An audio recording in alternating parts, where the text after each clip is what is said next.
Israel is a truly amazing tourist destination like nowhere else on this planet. Sanctity, complexity, innovation, good food. Israel has it all. But it also has its restrictions and customer codes. So if you want to be sure, not surprised, embarrassed or upset or even arrested perhaps, watch this video before arriving to the Holy Land. Shalom guys, I'm Anna, a travel blogger who loves discovering new places and showing them to you. And today we are in Tel Aviv, gorgeous Israel. It's middle of December, closer to the end of December, and it's extremely hot outside today. It's something like 25 degrees Celsius. I'm trying to talk to the camera without my glasses, but it's not possible. Sorry guys, but for this video I will be wearing my sunglasses. And today I want to discuss with you very important things, what we should never ever do in Israel. So let's jump in right away.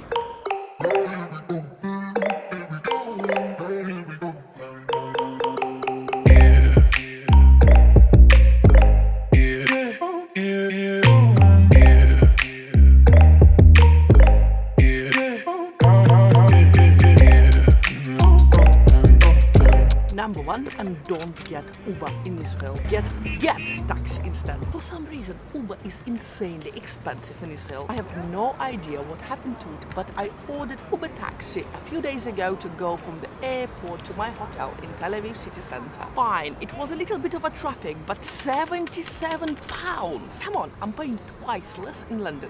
And this is exactly how much my ride from the airport to city center costed me. Anyway, my point number one, don't get Uber in Israel, especially from the airport. One more super important point about the airport, or my point number two, never ever buy your SIM card at the airport in Israel. Buying a SIM card at the airport is usually much more expensive than buying the same SIM card here in city center. However, sometimes it comes handy. For example, for people landing in Israel at night, they need to take a taxi to go to the city center, which is about 20 minutes far from the airport. It is super useful to have a SIM card to make sure where exactly your taxi is going, and also to know that your driver is not taking you wrong direction or any longer routes. It's also a safety measure, for sure. You will pay about 169 Israeli shekel or $48 for a SIM card at the airport. I can't remember what exact plan was it, but these internet plans are usually very good in Israel. The company is called Partner, which is the second best mobile operator here. I personally find it way too expensive, especially when you're staying just for a few days. Next day in Tel Aviv, when I was buying some water, I realized that the same shop is selling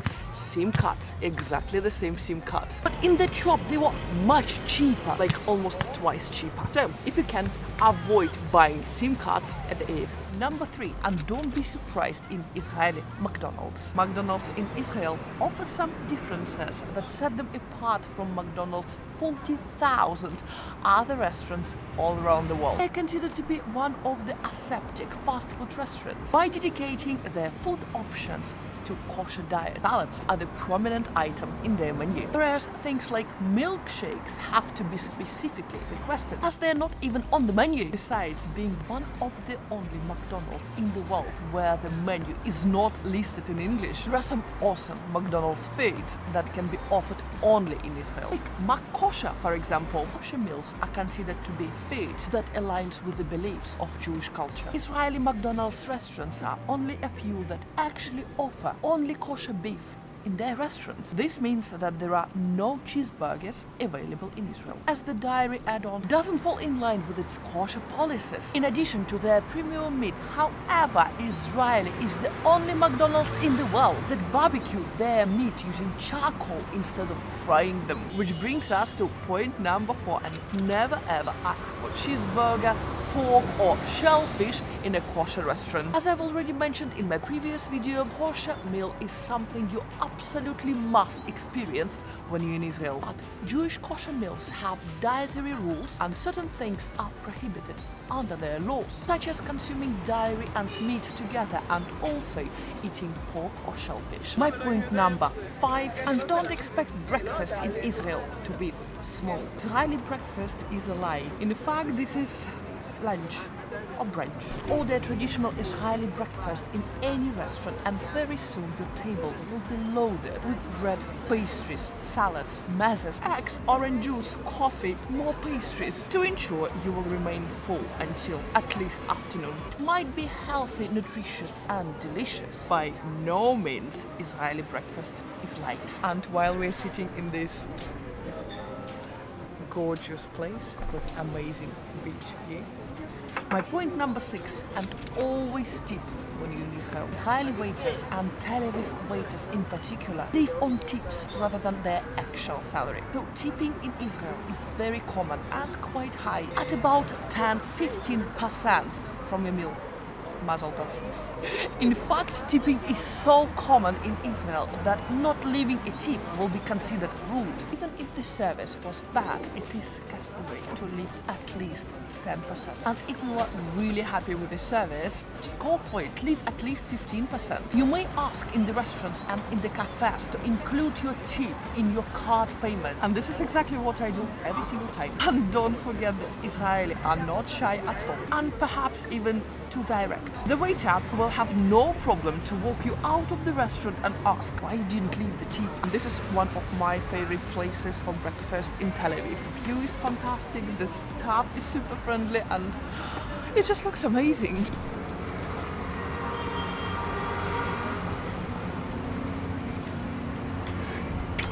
Oh my god, this is amazing. Shakshuka, traditional Israeli breakfast. I would say this is the first must-try thing when you're in Israel. Number 7, never dress inappropriately in Israel. Remember, modesty is the key here. If you're going to any of holy sites, remember, never ever dress immodestly. Whether you are entering a synagogue, a church, a mosque, shoulders and knees must be covered, and no cleavage, please.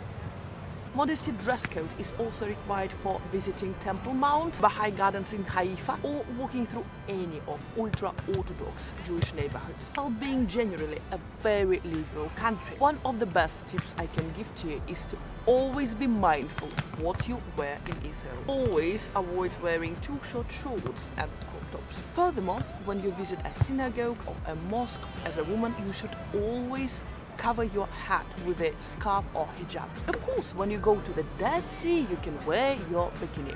No problem. Don't be afraid to haggle or bargain when you're in Israel. When you shop in the local markets, and please don't skip on Israeli local markets, bargaining is expected. Never accept the first price the seller will tell you. You can get much better price just by being prepared and patient, and to be ready to negotiate it down. Just relax, be patient, and keep negotiating. Bargaining is the name of the game. Number 9, and don't be afraid of Israeli army. Israel is a state in continuous conflict. We've all seen the news. Rocket fires, Gaza, the West Bank. However, those places are not tourist attractions, and also they're not the places where people usually live. Majority of tourist attractions stay safe and peaceful. I can say with no doubt that in general Israel is very safe to travel. This is especially due to IDF, Israeli Defense Force, as a key factor in Israeli economic success and security. When Israeli citizens, the boys and the girls, reach the age of 18 years old, they are required to serve in IDF, almost as an act of rite of passage. Army service is mandatory here. If you are walking down the streets in cities of Israel, you will see many groups of boys and girls walking together, fully armed. And this is something what can shock some people. However, those weapons are there only for defensive purposes. It was actually quite interesting to see them, especially during lunchtime. I remember seeing about 50 girls and boys sitting around having lunch together. This is the most natural thing here in Israel, and I find it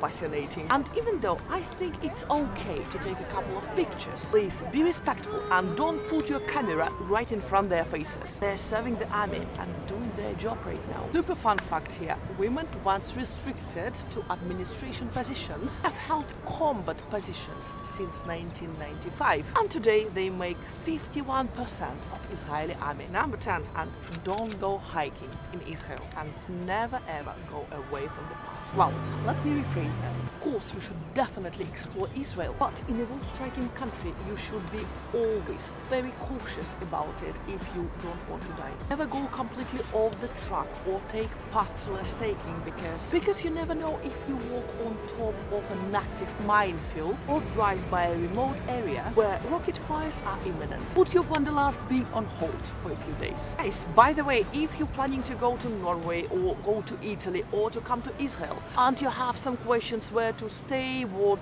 places you need to visit, which restaurants would be the best to try local traditional food, you can always write me an email. All my contact details will be in the description to this video. Approach me directly, I will be happy to consult you in private. I will be super happy to help you with the trip and save your money if you like. Number 11, and Memorial Days in Israel. In the state of Israel, there are 2 days of the year when everyone stands still for 1 minute straight. On Yom HaZikaron, Memorial Day, for the fallen soldiers of Israel and the victims of terrorism. And on Holocaust Remembrance Day, a siren is heard throughout Israel, one time in the morning and another time in the evening. And each person stops and stands still for 1 minute to pay respect. It would be considered very rude if you keep on walking, so please be mindful of this. Number 12, respect their religion. Israel is a small country, but for such a small country, it holds a great importance of some of the biggest religions in the world: Christianity, Islam and Judaism. For Jews, it's the promised land. For Christians, it's the Holy Land. And for Muslims, it's where Prophet Muhammad ascended to heaven. However, the majority of the citizens are Jewish. When you travel to Israel, you should be always open-minded regarding other people's beliefs, because we all know that the religion can be used in a way to discriminate other people, but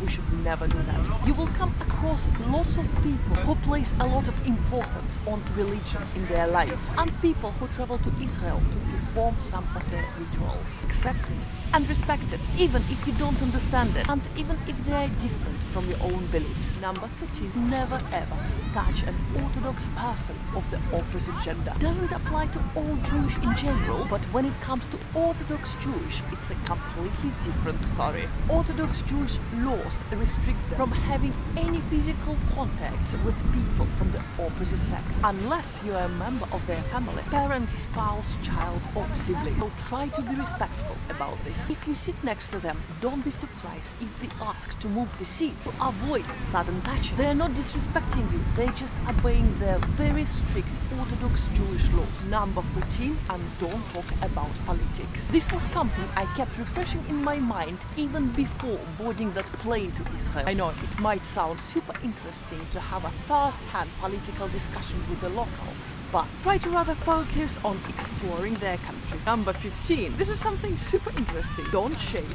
before entering the Dead Sea. Don't shave or wax for at least 2-3 days if you are planning to have a swim in the Dead Sea. Listen, or watch in this case. I'm warning you, don't ever shave before you entering the Dead Sea. It will burn like hell. Broken skin or open pores will sting in salty water, and especially the salty waters of the Dead Sea. Number 16, don't greet people here with kisses. Israeli can be a little bit too formal, so try to avoid giving kisses and hugs to people you barely know.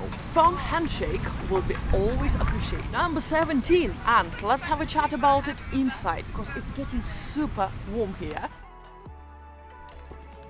Okay, number 17, and never ever carry those items to Israel. And here is the list. Your clothes should never ever have any religious or political prints on them. You should never take Quran or any other Arabic books with you. You should never ever have any political materials regarding the local conflict. Avoid having any toy weapons so you don't raise any suspicion against you. Last but not least, never ever bring any drugs with you to Israel. Well, it doesn't mean that you're going to get arrested right away, but if somebody asks to check your bag and find a few of those items, you might get in trouble and be kept waiting for questioning. I hope it's clear now, and thank you so much guys for watching this one too. I hope you enjoyed. Please let me know in the comments down below which never do fact about this country was the most shocking for you. I will love to see your opinion, and I really hope that this video will help you with your next trip to this beautiful country. And for now, stay safe, be happy, and as our tradition goes, I will see you guys next week.